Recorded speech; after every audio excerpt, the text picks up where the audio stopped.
5월 15일 목요일 아침 우리가 함께 나눌 말씀은 에스더 3장 7절에서 15절 말씀입니다. 이 세상을 살아가다 보면은 간혹가다 이해하기 어려운 일들을 만나게 됩니다. 악인이 형통하고 선한 자들이 고난을 당하는 모습을 보면은 우리의 마음이 무너지기도 하는데요. 그럴 때 우리는 왜 이런 일이 일어나는가? 하나님은 어디에 계시는가? 라는 질문을 할 수밖에 없습니다. 오늘 본문 에스더서 3장은 그러한 질문의 정점에 있는 장면인데요. 유다 민족 전체가 하만이라는 한 사람의 분노로 인해 몰살될 위기에 처하게 됩니다. 겉으로 보기에 모든 상황이 우연히 얽혀 벌어지는 것처럼 보이지만은 우리는 이 본문 속에서 보이지 않는 하나님의 주권과 섭리를 발견하게 됩니다. 먼저 7절을 보면 이렇게 시작을 하죠. 아하수에로 왕 제12년 첫째 달 곧 니산월에 무리가 하만 앞에서 날과 달에 대하여 부르 곧 제비를 뽑아 12째 달 곧 아다라를 얻은지라. 7절을 보면 하만이 제비를 뽑아 유대인을 진멸할 날짜를 정하는 장면이 나옵니다. 이 7절을 세 번역에는 이렇게 번역하는데요. 아하수에로 왕 12년 첫째 달 니산월이다. 사람들은 유다 사람들을 어느 달 어느 날에 죽일지 그날을 받으려고 하만이 보는 앞에서 주사 위에 일종인 부르를 던졌다. 주사위가 12째 달인 아달월 13일에 떨어졌다라고 번역을 합니다. 유대인을 죽이기로 작정한 하만은 실행에 옮기기에 부르를 던지고 날짜를 정하게 됩니다. 제비 뽑는 자의 오만한 모습을 볼 수 있죠. 부르는 바사어로 제비라는 뜻입니다. 하만은 점성술이나 제비 뽑기를 통해 가장 적합한 날짜를 찾으려고 했는데요. 그는 이를 통해서 자신의 계획이 신성한 운명에 따라 정해졌다라는 그 확신을 갖고자 했던 것입니다. 그렇게 해서 뽑힌 날짜가 바로 아달월 12월이었습니다. 그런데 1절을 보면은 그 제비를 뽑는 달이 니산월 1월이었죠. 즉 1월에서 12월 11개월의 시간적 여유가 생겼습니다. 이것은 이 사건이 하만의 의도와 전혀 다른 방향으로 전개될 수 있음을 보여주는 단초를 제공하는데요. 12월로 제비가 나온 것은 보이지 않는 하나님의 손이 역사하여서 이스라엘에게 시간을 벌어준 사건이라 할 수 있습니다. 잠언 16장 33절을 보면 이렇게 이야기하죠. 제비는 사람이 뽑으나 모든 일을 작정하기는 여호와께 있느니라.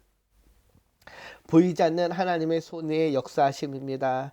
하나님은 하만의 계획 속에서 1년이라는 시간적 여유를 마련하심으로써 유다 민족에게 준비할 기회를 허락하신 것이죠. 이는 단순히 우연이 아니라 하나님의 절대 주권이 작동하는 장면이라 할 수 있습니다.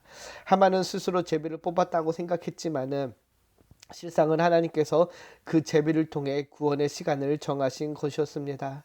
에스더를 보면서 계속해서 말씀드리지만은 오늘까지 살펴본 성경 어느 곳에도 하나님의 이름이 언급되지 않고 있습니다. 그러나 그럼에도 불구하고 곳곳에서 하나님의 일하심을 보게 됩니다. 우연처럼 보이는 여러 사건들을 통하여서 하나님의 손이 필연적으로 작동되고 있음을 보이게 됩니다. 하나님은 온 세상의 창조주이시며 지금도 이 세상을 다스리시는 주권자가 되십니다. 그래서 우리가 보기에 우연 같아 보이는 일들이지만은 모두가 다 하나님의 신비와 섭리 안에 이루어진 일임을 우리는 기억해야 할 것입니다. 이렇게 제비를 뽑은 하만은 왕을 설득하여 유대인을 진멸하는 조서를 받아내고자 합니다. 8절 9절을 보면 이렇게 이야기하죠. 하만이 아하수에로 왕에게 아뢰되 한 민족이 왕의 나라 각 지방 백성 중에 흩어져 거하는데 그 법률이 만민의 것과 달라서 왕의 법률을 지키지 아니하오니 용납하는 것이 왕에게 무익하니이다. 왕이 옳게 여기시거든 조서를 내려 그들을 진멸하소서. 내가 은 일반 달란트를 왕의 일을 맡은 자의 손에 맡겨 왕의 금고에 드리리이다 하니. 점점 커져가는 악인의 계략을 볼 수 있습니다. 날을 정한 하만은 왕의 조서 허락을 얻기 위하여 자신과 모르드게 문제를 민족 전체의 문제로 확대시킵니다. 8절을 보면 한 민족이라고 유대인들을 칭하며 그들이 갖고 있는 법이 왕의 법과 달라서 왕의 법을 지키지 않는다라고 고발을 하죠. 여기서 독자적인 법은 하나님 법 토라를 가리킵니다. 즉 모세 율법을 말하는데요. 하만은 이스라엘 백성들 터져 살아가는 유대인들이 그들의 법을 지키기 위해 왕의 법을 어긴다라는 거짓으로 왕을 설득하고자 합니다. 하만은 모르드게 한 사람의 불복종을 민족 전체 문제로 확대하고 허위 사실과 편견으로 왕을 설득하고자 하는 것인데요. 그리고 이 설득은 왕의 마음을 움직입니다. 왕의 법 외에 다른 법을 따른다라는 것은 왕에게 충성하지 않고 언제든 모반을 일으킬 수 있는 잠재적인 위협이 됨을 의미하기에 이것은 왕에게는 매우 불쾌하며 위협적인 요소였습니다. 하만의 말처럼 이런 집단을 가만히 내버려두는 것은 왕권과 제국의 안녕을 유지하기 위한 걸림돌이 될 뿐이었습니다. 하만은 이런 모함을 통해 왕의 마음을 움직이는 것과 함께 자신이 구절을 보면 그에 따른 비용을 충당할 것을 제안합니다. 왕은 쉽게 하만의 제안을 받아들이죠. 그리고 10절을 보면은 왕의 반지를 손에서 빼어 유대인의 대적국 아각 사람 함므다다의 아들 하만에게 주었다라고 이야기합니다. 그리고 이제 이 일은 걷잡을 수 없이 커져갑니다. 12절에서 14절을 보면은 왕의 허락을 받은 하만은 왕 대신 조서를 내립니다. 그 조서의 내용은 아더르 13일 하루 동안 모든 유다인을 젊은이서부터 늙은이 어린이와 여인들을 막론하고 모두 도륙하고 진멸하고 그 재산을 탈취할 수 있는 내용이 포함되었습니다. 그날을 위해 또 준비할 것을 명하는 내용이었는데요.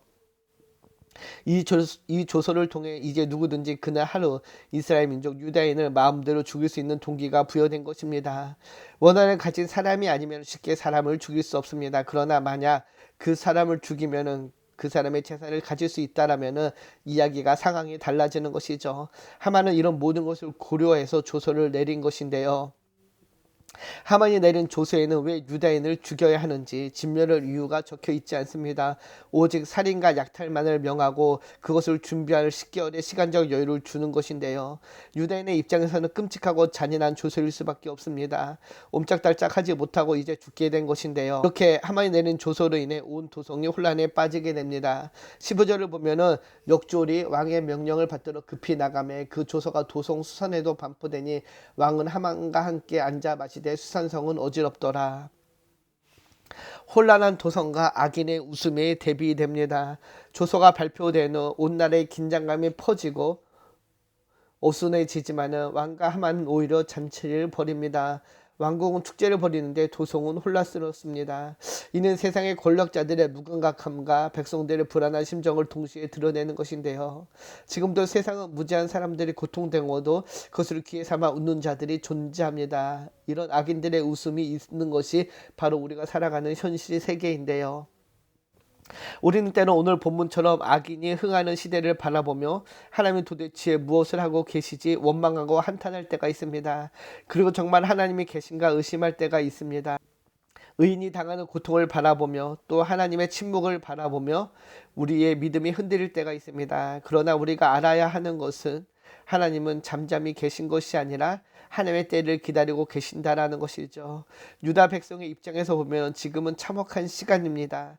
그러나 바로 이 시간이 에스더가 일어나고 무르드게가 기도하며 백성이 금식하는 은혜의 통로가 되는 시간이 될 것입니다. 이런 모든 상황조차 하나님의 계획 안에 있다라는 것을 하나님은 침묵 중에서도 이르고 계심을 이 오늘 본문을 통해 우리에게 알려줍니다. 따라서 우리는 하나님을 신뢰하며 기다려야 합니다. 잠언 20장 24절에 이렇게 이야기하죠. 사람의 걸음은 여호와로 말미암나니 사람이 어찌 자기의 길을 알 수 있으랴. 우리의 인생의 제비는 우연이 아닙니다. 그것은 하나님의 손에서 작정된 길입니다.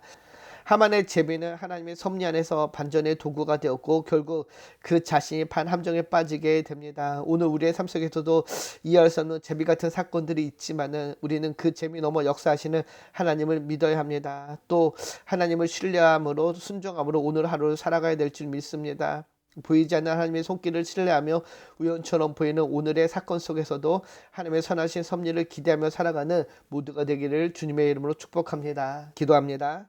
참 좋으신 하나님, 오늘 우리의 삶 속에 펼쳐지는 여러 사건 속에서 나의 시선이 아니라 하나님의 손을 보게 하시며 하나님의 일하심을 믿게 하여 주시옵소서. 제비를 뽑는 것 같은 인생의 우연 속에서도 주님의 작정하심과 주권을 신뢰하며 살아가기를 소망합니다.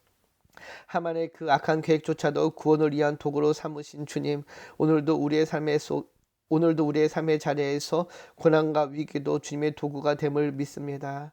우리의 삶의 모든 지에서 역사하시는 하나님을 신뢰하며 오늘도 살아가기를 소망하며 감사드리며 우리를 권하신 예수님의 이름으로 기도합니다. 아멘.